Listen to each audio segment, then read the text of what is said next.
Okay, I'm excited to get this online for you regarding the Internal Revenue Service, or the IRS. And it's a big area, it's a big realm people are in.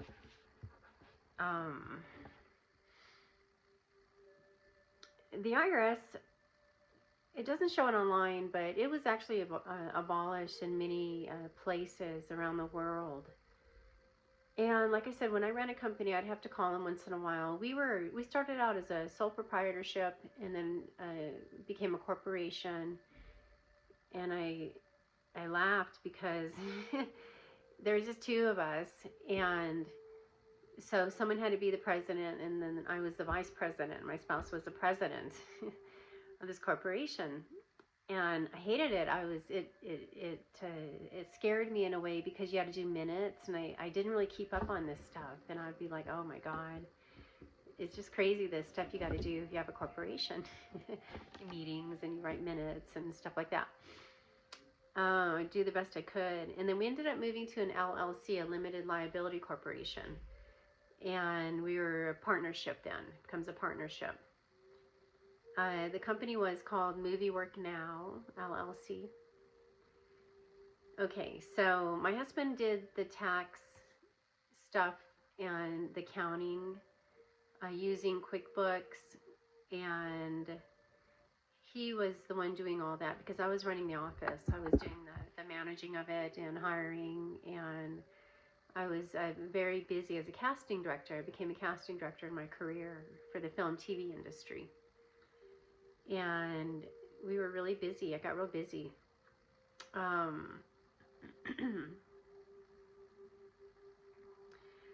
Okay, so then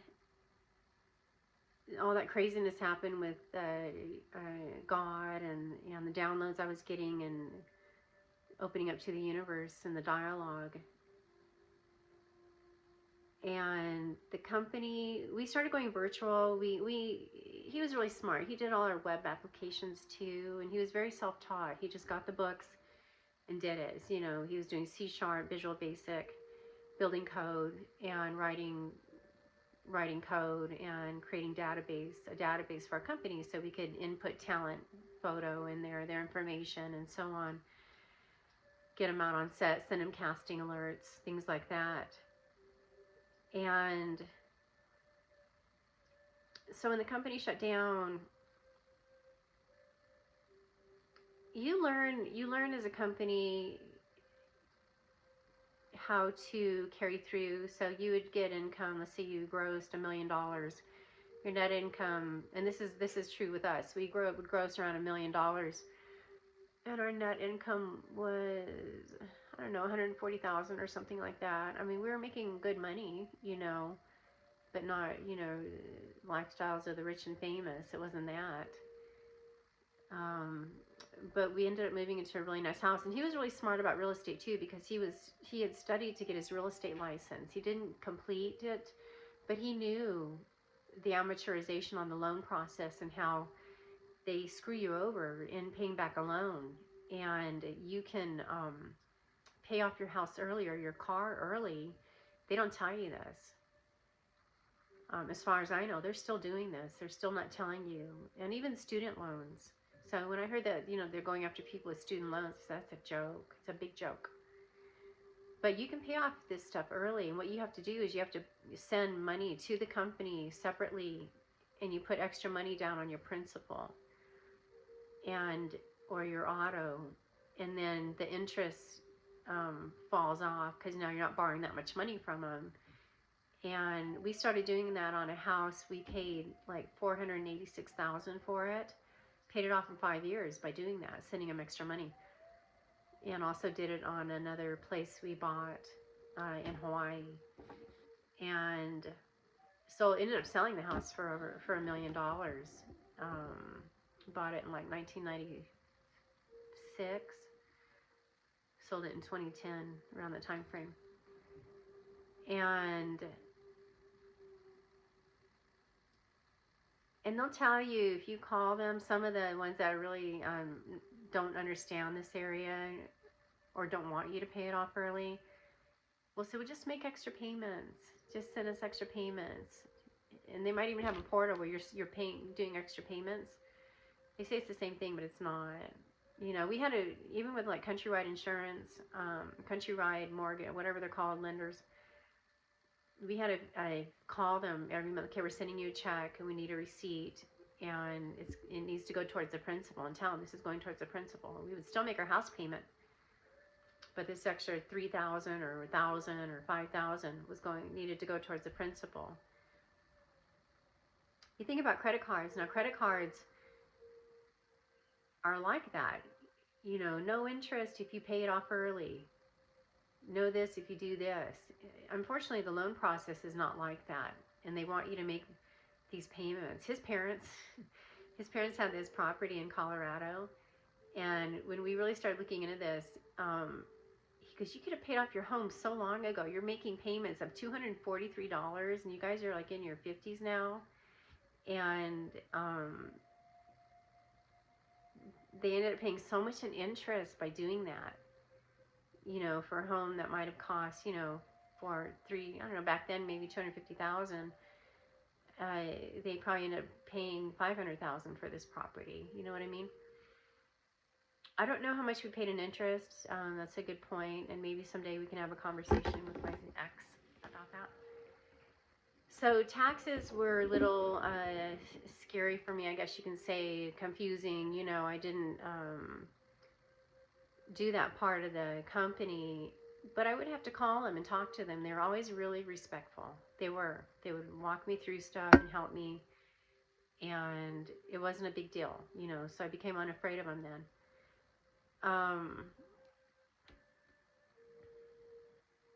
And people unfortunately have been put in jail for tax evasion, and it makes me sad when I think of that. It does. White collar crimes, you know, they call it, or whatever. So we sold a home. We parlayed that money from that home in Arizona into a property on Maui in Hawaii. And I thought that home in Arizona was it. This is it. This is my home. This is amazing. It was so beautiful, this home. They'd taken an old ranch home and upgraded it, remodeled it into an Adobe Santa Fe home. It was really beautiful, right in the town of Paradise Valley.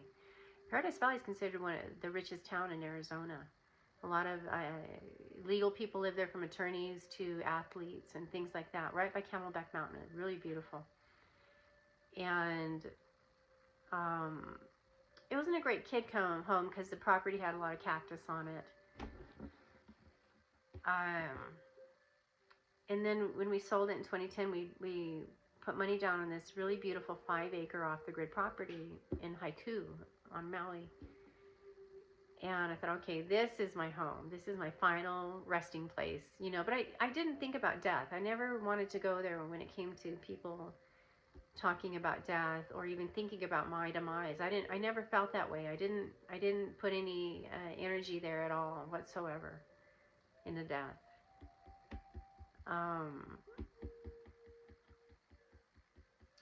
And then when I was dragged from my spouse, met God, and I got my daughter back in my life, because we were unfortunately Stepford and the property was far from town, and we thought, well, you need to get a job, you know, because we had this company, but we weren't really creating a good environment for them to help us in the company, and we were very virtual by then. We even bought a business condo in Arizona. There's business condos you can buy, and we ended up the market crashed, so things started really crashing around 2008, and we had bought this really cool business condo, and we put some money to it, remodeled it, and got real busy as a casting company. And things started happening in that area, the home market and so on. And we're like, we got to get out of this. We have too much going on. We're paying, you know, we didn't have car payments. We would always pay cash. But we had just too much. But I think by then he might have had his airplane. He had bought 2 airplanes during our marriage. He also started flying. And we tried to do a short sale in the business condo, and they wouldn't accept it. And then we just walked away. We did a midnight move and walked away. And we were really smart. We were really smart as a couple. You know, if someone had sat us down even then and said, look, this is what you need to do. You need to go vegan. You need to be entrepreneurs right here in your own home and help your neighbors and do what you do. Stay here so you're not commuting. And this movie work stuff you're doing, you're catering to the food chain, and it needs to stop. And you need to not bring people in for auditions like this, because a lot of people hurt themselves over not getting chosen. Or a lot of people end up on a really bad set and get hurt. And the commercials that we were casting too were hurting people because of what they're selling. So we would have been sold, sign me up. You know, we were that smart. We had very open awareness. We just hadn't met anybody like that.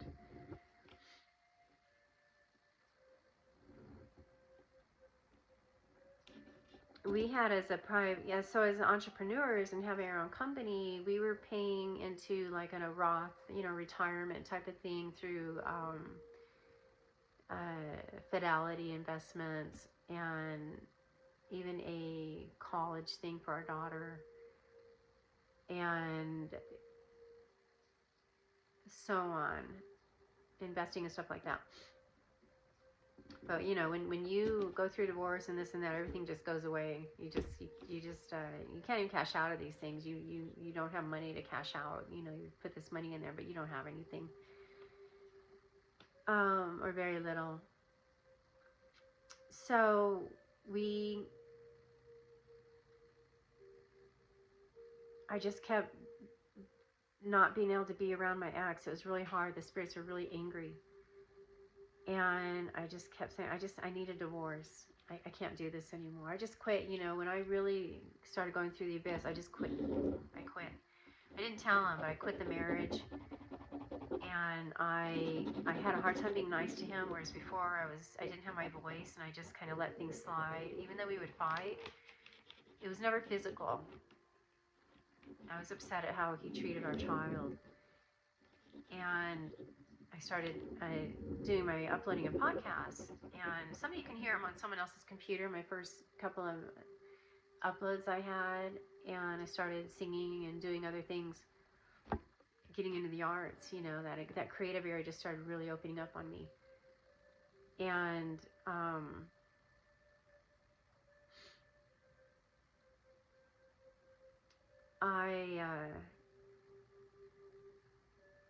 so we were now we didn't have the business condo. We had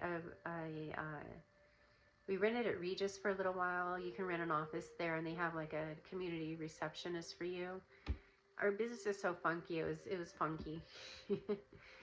And then we ended up going completely virtual and just having online presence. And then I had an office in Phoenix that would collect checks. You could send a check to them, and it had a voicemail system.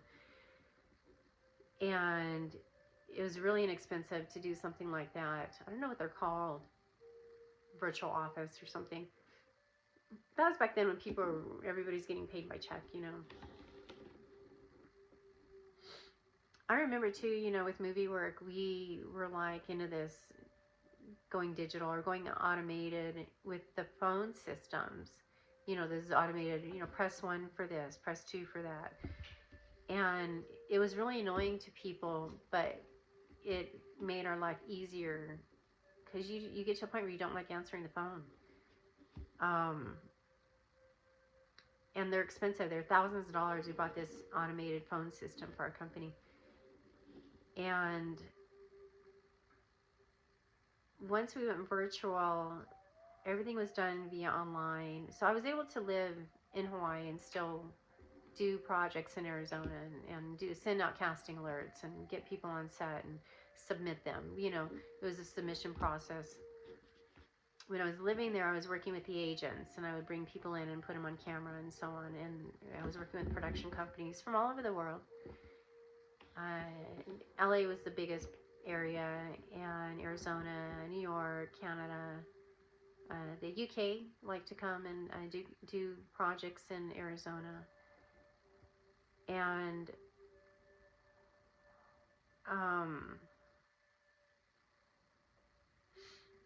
so we sold the house, divvied up the money. So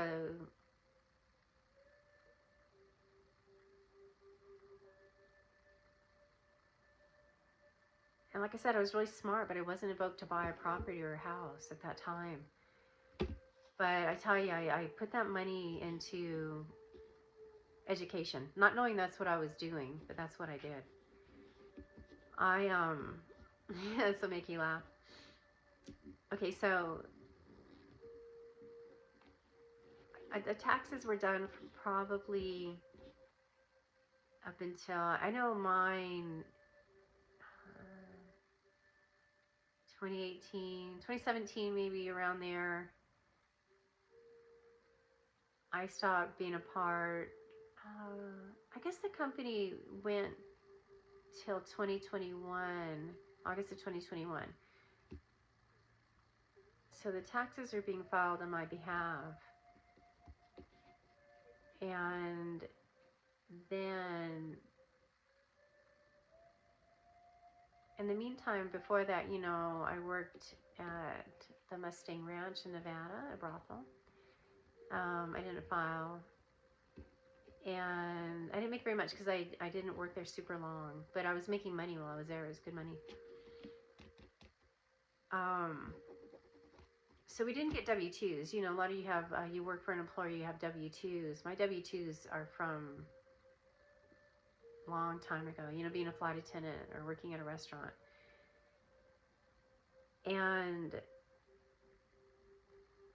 I remember one year do my taxes, and I tried to file an extension, and my mail just, I don't know, I just couldn't get through this portal. It just kept dropping into a realm where I wasn't being helped with what I needed. And then, you know, all that stuff happened, and I got evicted, and this and that. Okay, so a couple of things that are important for you to do if you're not doing this already. Gemini is an app you can download. Gemini, Gemini. It's a AI app, artificial intelligence. And you know, like when you hit your phone, you go pull up contacts, you know, and you tell it what to do. It's like that. And Google uses Gemini. I noticed that they divert it to Gemini. This is a great place to do research and ask questions, and don't be afraid of this. I've said this before in my uploads. Don't be afraid of artificial intelligence, because it's not artificial. It's actually very highly intelligent beings that are a part of this area. Don't be afraid of automation. You might be out of work temporarily, or you might be processing and being stuck and not making money, or being laid off, or what have you. But other doors will open up. They will. Just don't hurt yourself over these things. And ID.me, create an account on ID.me, because this is a portal that is used by different entities, including the IRS, including Social Security. And you upload your documents, your birth certificate, your Social Security card, your driver's license. You input your information, and then you create your account, and then you can log in to various sites using that, and your credentials are there. It's unfortunately not synced up all the way with disability or EDD, whatever that is. There's some government sites that are slow in the process of embracing this area. Okay, so I also, with this money from the house, when I moved to Arizona, I am a true believer, and this kept just being brought to me as support what you like, support what you like. And I was going vegan. I was starting to go vegan. I liked Whole Foods. I did. I liked their store. especially the ones that are a little smaller, like the one, I love this store in Phoenix. It's like North Phoenix. It's a great Whole Foods. And they have a lot of vegan items, kombucha. Their hot bars are amazing. They have a lot of pre-made meals that are ready to go. A lot of healthy options. They still sell a lot of meat, unfortunately, fish, things like that. And they have their smoothie bar and green drinks and all that. So I said, well, I like Whole Foods. And because we had bought a little stock in our marriage and made money on it, P.F. Chang's, because they own Payway. And we ate at Payway all the time. It was a little fast food, more version of P.F. Chang's, but different. And you think about, like, I think McDonald's owns Payway too, or something like that. But we ended up making some money on that. So anyway, so that was kind of coming into my forefront. And we had money in mutual funds during our marriage. So I, at the Bank of America, I ended up opening an account on Merrill Lynch. And I put money into a mutual funds. And I kept saying, yeah, that's great, but what's making money? You know, what's really making money? Because every time I look at it, I'm like, the stocks are making money, not all this other stuff. And plus, being a vegan, you know, I'm like, or, you know, going down that road. I ended up talking myself out of doing Merrill Lynch, and I had a meeting with them, and I was getting burned in their office. Just major energy was coming in at me. I was getting burned. And why is that? What is it tied to? The food chain. Big time. You know, people could say it's witches, it's this and that. But I was telling them, I don't want my money here. I want to invest it in Amazon, because Amazon owned Whole Foods. And they kept trying to talk me out of it. No, don't do that. It's not a good idea. This and that, this and that. I almost opened a shoe store too. Of all things, I wanted to open a shoe store and have really cool products there, like moccasins and boots and cool things. I was thinking of doing it in Hawaii, like for the Paniolos, but I ended up not, and breaking up with that realm of the animals. And I even met with a vendor, and I was going to start going to the shows in Vegas where they have the big industry shows where you can meet the vendors and see products and things like that. And they had a few vegan shoes coming on board, but I ended up not doing that. So anyway, after this Merrill Lynch meeting, I said, okay, what's this Merrill Edge?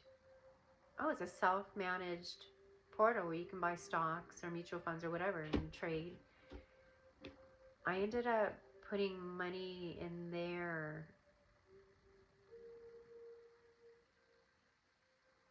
I probably had $500,000 to work with. Less than, a little less than that now. I was paying rent. I bought a car. And I wish I could tell you exactly how many shares I bought. Guess how much the shares were for Amazon back then? They were $1,300 a share. And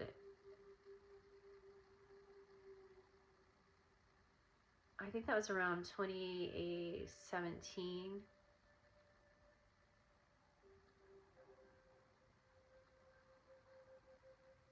I also bought stock in Southwest Airlines because I like how easy they were to work with as far as on the phone. You can change your flight easy. The seat assignment thing was a little better than like this craziness with assigned seats. And they made it really easy to switch your flight or get a refund, or, it just was a lot better.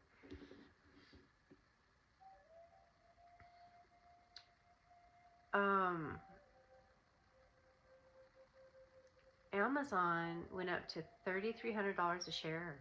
I was making money on it. And I said, what's this cash payout? I said, I'm going to start taking this. I did. I started cashing out.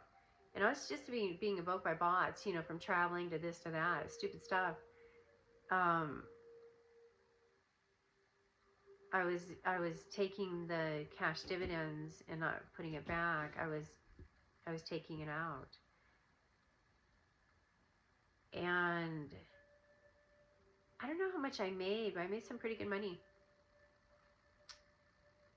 And when I finally emptied it out, I think that was around it was 2021.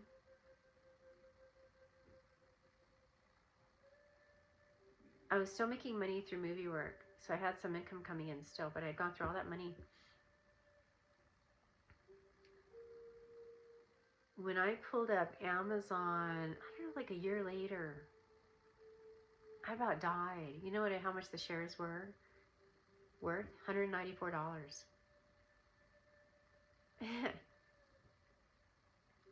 So, you know, I had a big education there with stocks and things like that, and seeing how it worked. And I said, what happened? Was it a stock split? And they're not telling people. Like, this is crazy. It's $194. It was $3,300 a share when I cashed out. And I know people that had money in there still. A lot of shares.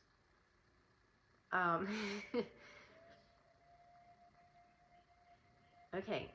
So now I'm like, you know, oh, the IRS, great. I pay a lot of money, you know, thinking I owe all this money, right? Or I don't, you know, I didn't, it didn't worry me, but, you know, I moved around.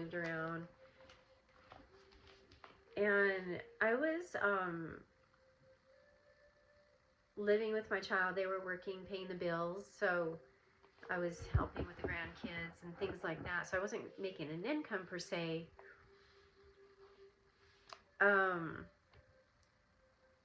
I got an email recently, and it was from, so it said, it was from ID.me, government ID.me. It might be called, it's just like blue. It's kind of always a blue thing around it. And it said,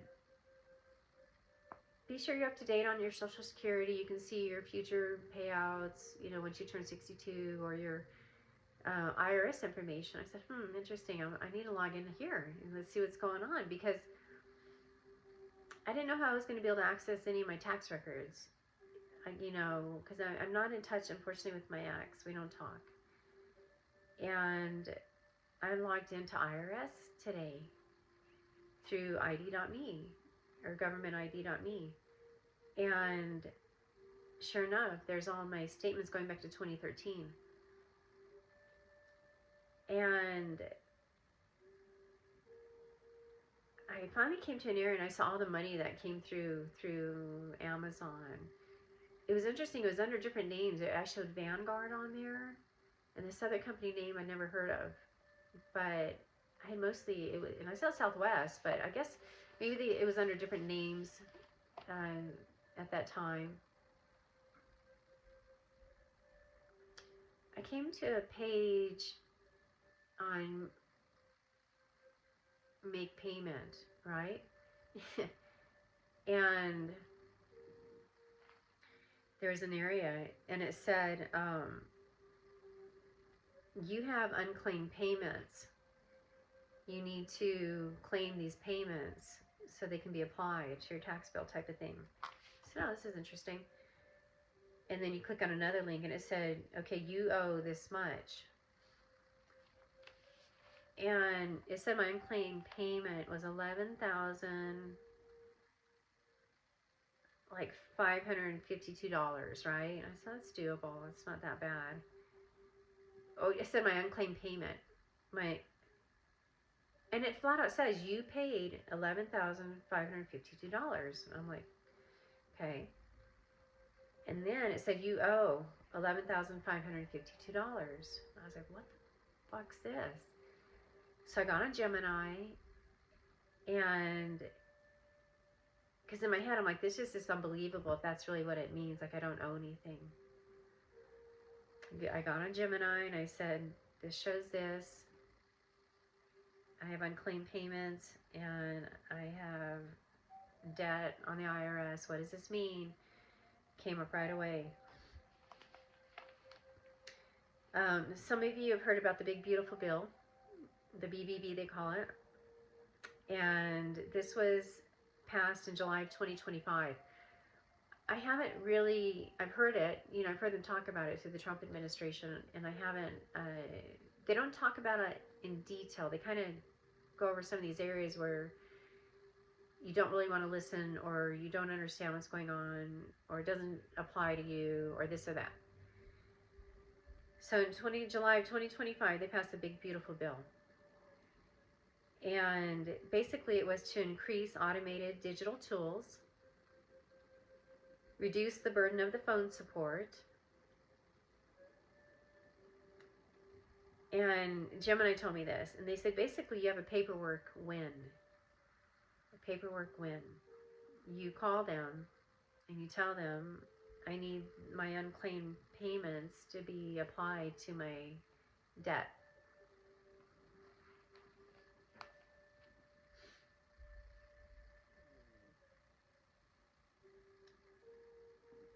There is currently in Congress the Fair Tax Act. It hasn't been passed, but it's in Congress still.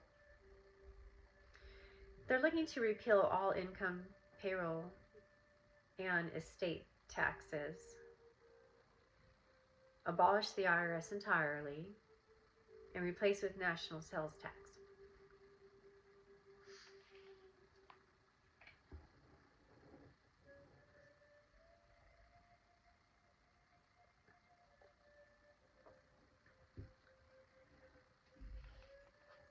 There's been lapses in funding, government shutdowns, limited staff.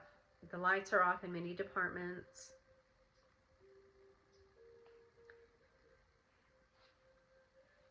And once again, the Big Beautiful Bill is to cut the IRS funding significantly, reduce workforce, shift to automation. People get afraid thinking, I'm not going to have a job. Other doors will open up. You're going to get time off in good ways, and these areas do need to be supplemented. You need to be helped out so you can start doing entrepreneurial type things and not commuting. A lot of you are commuting to work, driving 45 minutes, a half hour, an hour and a half, flying, going to work, whereas you can be embracing AI. A good example is I went to Carl's Jr., the drive-through, and they go, your order is being taken by AI, is that okay? And we're going, sure. Because when I go through the drive-through, especially in California, a lot of Mexican workers, and it doesn't always communicate how it should, and something's wrong, and they can't hear me, or they don't understand. But this AI assistant at Carl's Jr. definitely got everything right, and knew I was an English speaker, and that's how it spoke to me. I would imagine it did that if you were speaking Spanish. That would be interesting, but everything was perfect. And that was a trip, and that was one in, I think, San Bernardino. I mean, it could have been, I think it was. I don't know where it was. So the big thing is, well, we're not going to have a job. Who's gonna pick fruit, or I won't have a job now doing this thing. I can't be a paper pusher anymore. I can't, offer phone support now, or this and that. It is frustrating, not having someone pick up the phone. It is, it's frustrating. But if you can get to this type of stuff, even just going on the IRS website and doing this, they make it really easy. And you open up, when you see your, what do they call them, transactions. I was able to save them all in files. And if you don't know how to do some on your iPhone, go to Gemini and ask them, how do I do this on my iPhone? I do that all the time. How do I save this movie? How do I do this? How do I resize my image? How do I build a shortcut on my phone? It'll walk you through all of that. There's some steps that might be missing or different because things are constantly being updated. just constantly. Think about computers. This brings me back to Toyota because, you know, even though the reset engine check light was reset, it should be smart enough to know that you still have a problem, lady. And, you know, like a computer. Or let's say, you know, you have, it says, okay, you don't have enough storage on your iPhone. Let's say you're able to reset that, or you shut down your phone. You're still getting that message. It doesn't go away. It still says you don't have enough storage. It doesn't say, oh, we're going to add it here. Now we're going to charge you. You know, on your computer, you have issues. It still warns you that you have issues. It doesn't just like not do that. So the reset and the fact that Toyota couldn't diagnose what was wrong because it was reset shouldn't be that way, right? And they also didn't want to take AutoZone's diagnostic serious of the large leak or relating to the air pump or whatever. Is it like a PO2455 code? Large leak, FLAC. Some of you know what I'm talking about.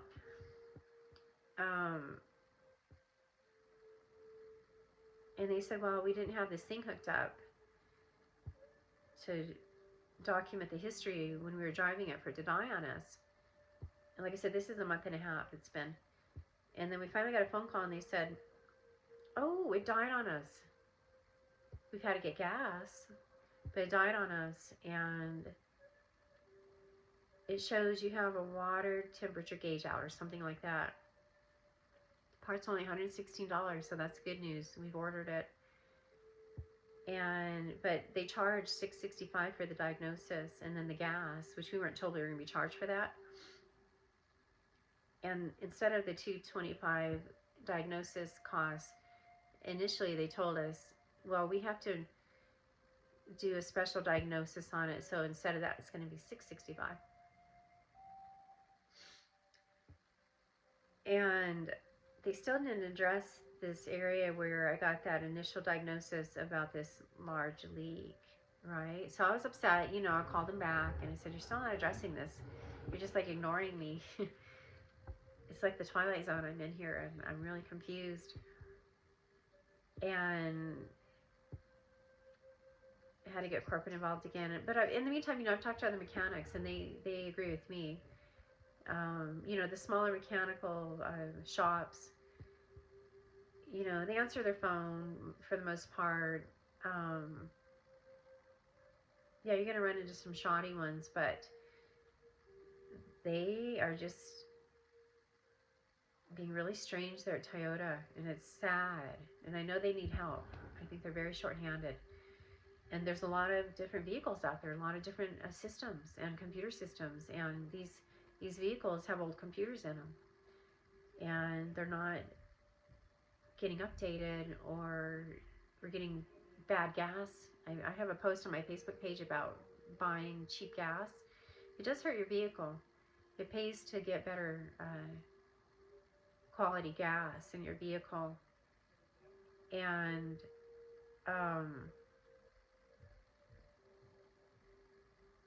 they don't, you know, Toyota unfortunately didn't offer a loaner at first until like 2 weeks in.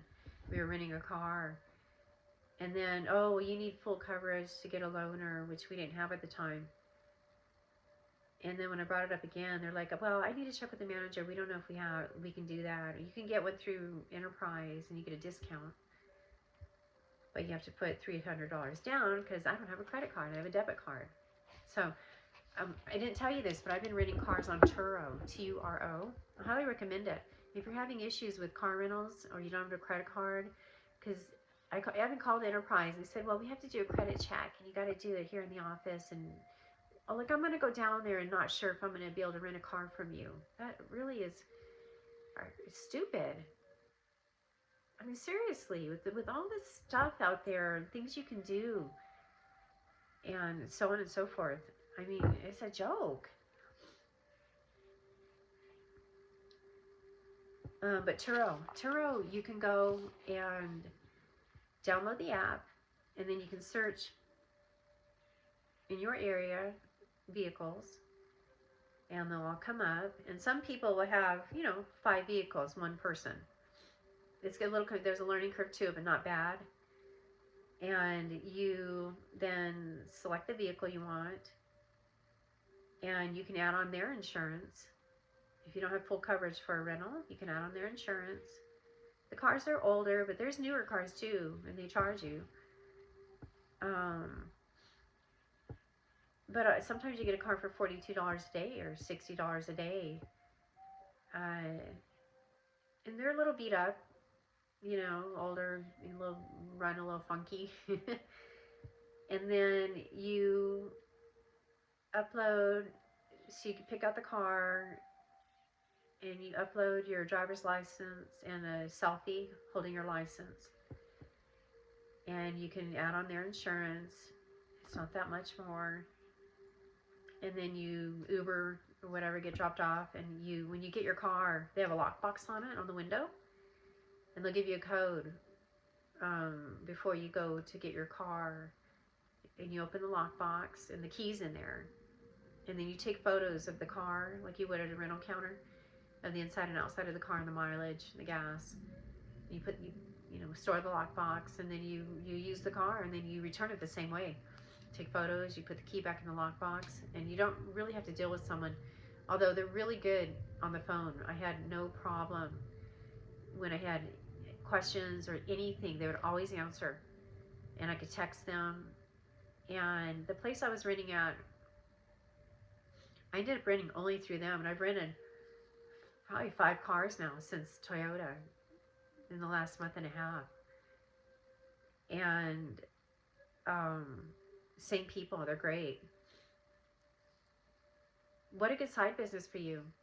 That's another thing you can do right from your workplace or your home. And anyway, so I highly recommend Turo. They've been fantastic, and so on.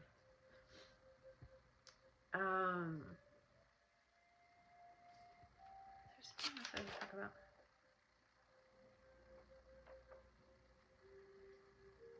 So, I wrote this down. I wrote down the starving artist because, like I said, I didn't think I was creative. And I had this more business side to me, customer service, things like that.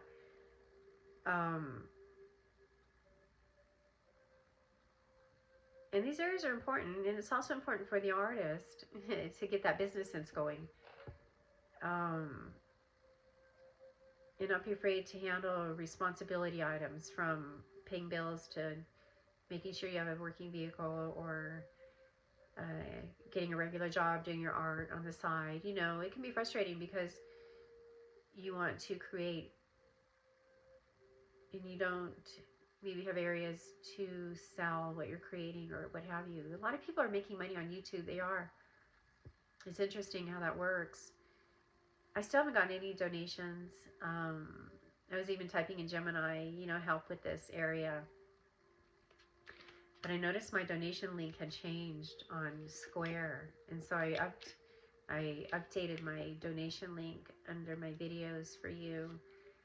And like I said, the first time I get a donation, I'll be very happy and I'll let you know.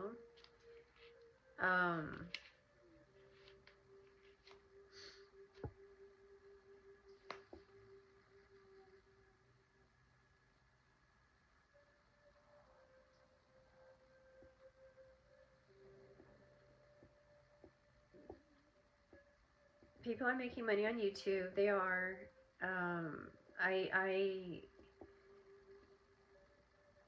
My site shows not a lot of views. And it's interesting because I know I have a following and I know I have a fan base just because of what I did in the past with my work as a casting director, working with LA and the Screen Actors Guild. I did union casting and non-union casting. And they actually asked me to be considered the Maui Film Commissioner position when I was in Hawaii. And I had a falling out, with some of the production companies because of how they were treating the actors. And I always spoke up for people.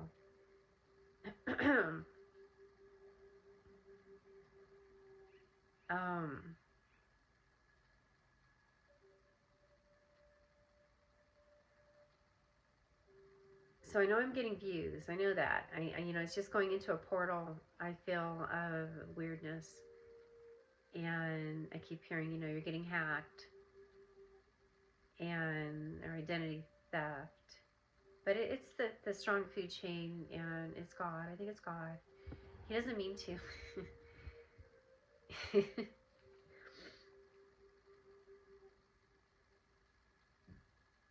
say something. Oh, there's something I should write down right now. I'm going to forget it. Sorry for the pauses. Just bear with me.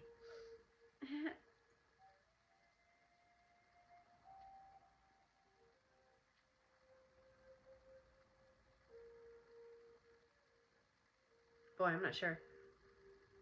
It was kind of a cool point, too.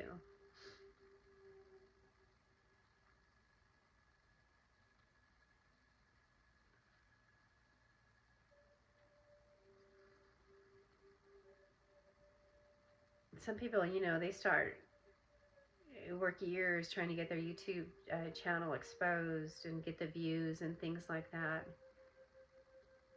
And before you know it, they're able to get it monetized and making a lot of money on it.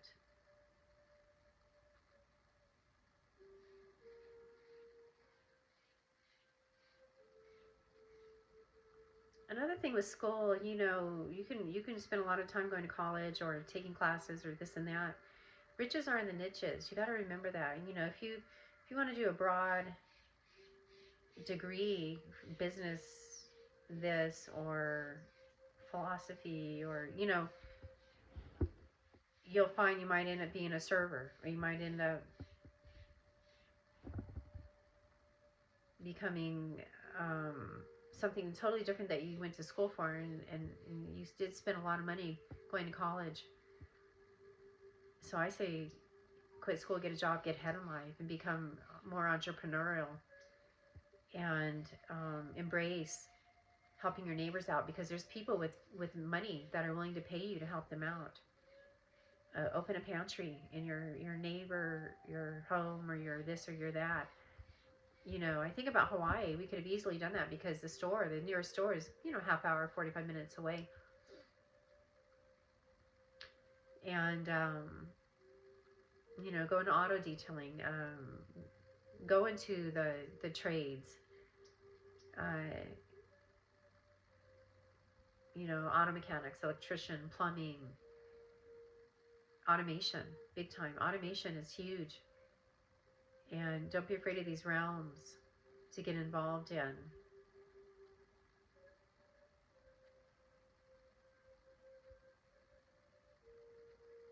Buying a rental and renting it out, opening your house as a rental. And they even put a coin-operated washing machine in this one, which is smart. There's nothing wrong with that.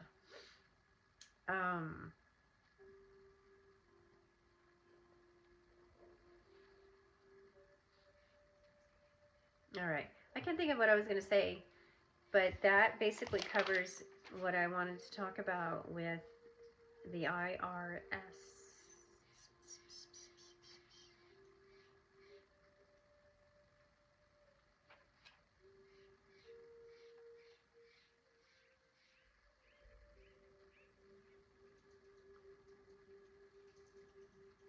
Is there anything anybody wants to say or ask?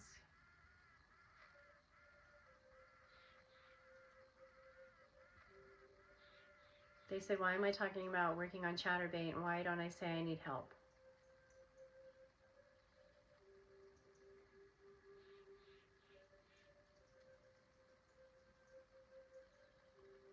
Well, you think about the universe, you know, the area I'm in where I'm dealing with people's shoulder, their ass cheeks that I'm talking to, or their toe, or their bird spirit, or their this or their that. It's like a lot of people need help, and there's people worse off than me.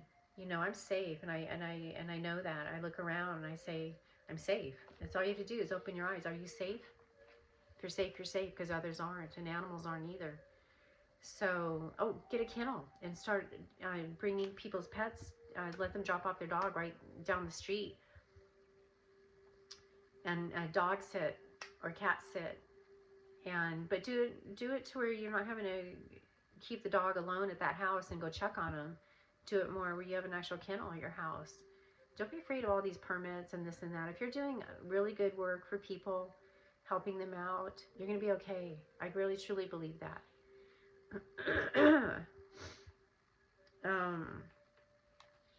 I'm safe, you know.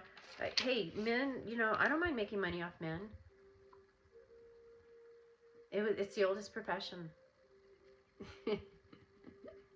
I say prostitution. I'm not a prostitute, but I was a legal courtesan, they call this at the ranch. And it's the oldest profession.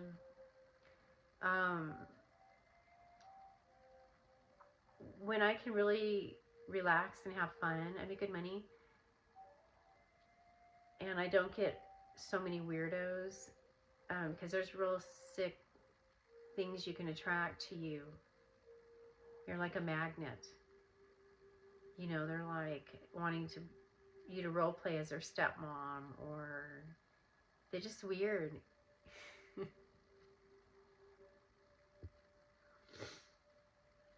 I don't want to do it forever. Trust me. I am looking for a caregiving position, but I didn't know what part of town I'd be in, so I'm a little unsure of where I need to go to bring some actual money coming in. I'd like to start getting donations. That would be nice. Unfortunately, the Catholic Charities who help me out in Hawaii is not consistent to help out here on the mainland. And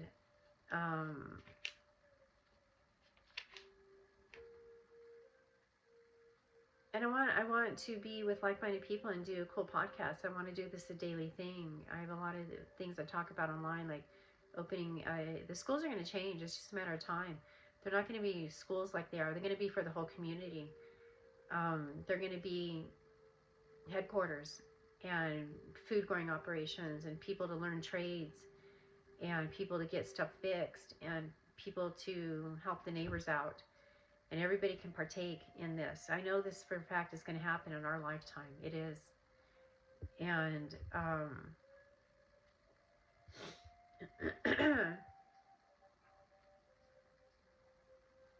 we're playing roles in each other's lives, and we have parallel universes going on too. I have real vivid dreams. My dreams are very vivid and interesting. And I even started having Gemini create an image.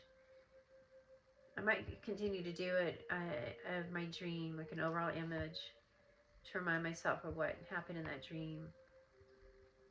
So there's real cool ways to use Gemini.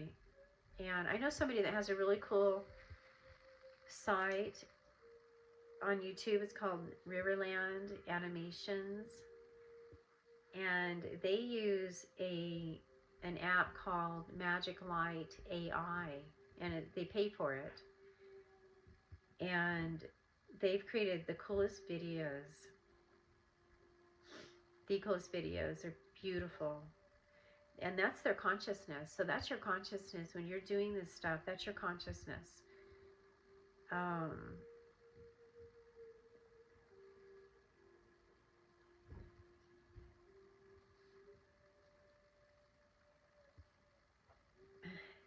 Anything else anybody wants to say?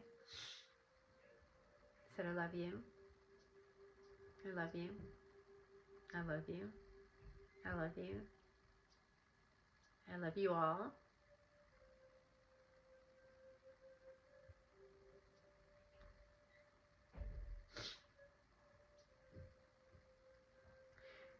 They're saying if they start talking as God, they start crying.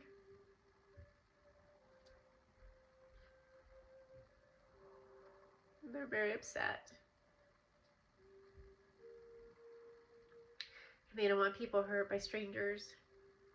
And they want animals rescued as well. And they want us to embrace the 10 Commandments. And don't cheat. You know, when you're asleep, you do stupid stuff.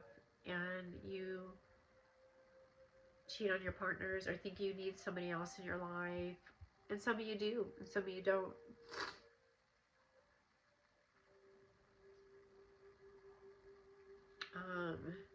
Just being able to open up dialogue and be forthright and uncensor yourself, even when you talk to somebody, it makes a difference.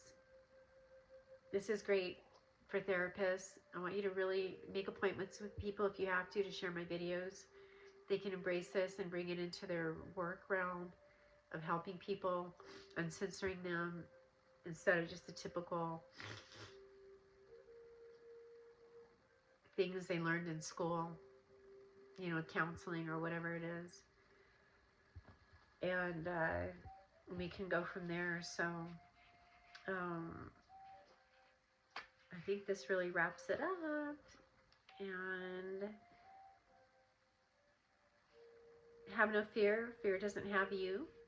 A lot of kids are afraid of the closet because of the information on the clothes and the tags, and you need to let them know that that's what's going on, and they can start tapping into this telepathically and being evoked to be safe, and just knowing you're awake. We like you talking out loud. I love it when I'm walking down the street and I see people conversing and there's no one around them, because I know they're talking to spirit. I love it. I love seeing that. I do it all the time. So be safe and keep your hands off each other. There should be no violence in your household whatsoever, including your items. I hate it when people are throwing, and I see movies all the time where they're throwing and breaking the room up and creating a big scene and this and that. I see it again and again. I hate it so much.